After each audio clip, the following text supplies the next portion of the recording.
Hey, what's up, everybody? Out for a drive, doing some errands, and just finished for the third time in 24 hours the polarizing yet pretty darn good Dark Side of the Moon Redux by our friend Roger Waters of Pink Floyd. Hearing the singles originally in little pieces, I was not impressed, to say the least. But upon now listening to the entire album, start to finish, with a different perspective, I had to put myself into a different perspective. But upon doing that, I have actually come to feel a positive energy toward this new deal. So let's talk about it for a few seconds.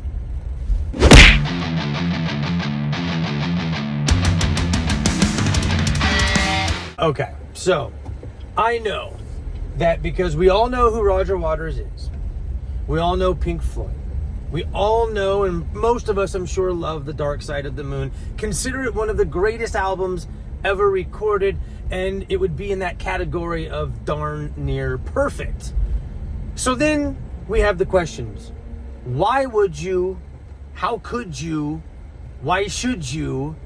And it's kind of like, So it's got a kind of a bad flavor right off the bat.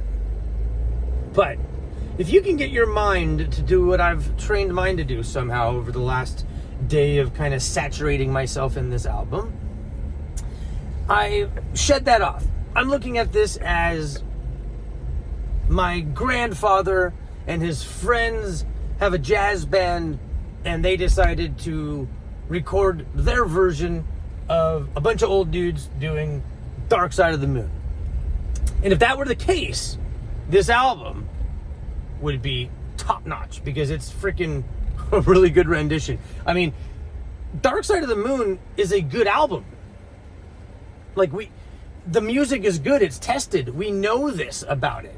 So what I think would have been a good idea for him is had he just done a stripped down jazz small club style tour, maybe 15 shows, and then put that out as a live album of this, because I think the sound would be very similar. I think he could achieve much the same sound as he did on this album. The production is great, sounds really good. The biggest issue is going to be the fact that there's a ton missing. It's missing David Gilmour, it's missing Richard Wright, it's missing Nick Mason, it's missing, backing vocals, it's missing keyboards and guitar solos. There's just a lot missing. It's literally a stripped down version, but the melody's still there. Then he likes to go into these little anecdotes, like on the run. He just starts rambling on about things, and Speak to Me is not quite as exciting as on the original album by any means, and he kind of just rambles through that. But then when you get to songs like Time and Money and Us and Them, you really can kind of hum along, sing along. Yes, there's a lot missing, but for what it is, an old man revisiting an old friend that everybody knows, but he's one of the closest to it. It's not bad. It's freaking like he's putting out like an ASMR album. It's like listen to this and go to sleep. Not because it's boring, it's just a very inviting, warm, somber almost attempt at this album, and it's not a bad album. Johnny Cash, before he passed, was putting out albums where he was doing covers of songs that obviously were not his own and were never probably considered to be perfect, but they were popular songs.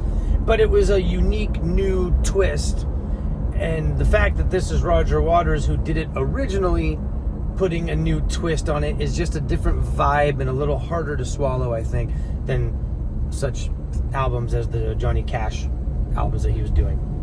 But again, all in all, I will say that I have changed my mind, that I do enjoy this album, Might just actually still pick it up on vinyl. It just dropped Friday, yesterday.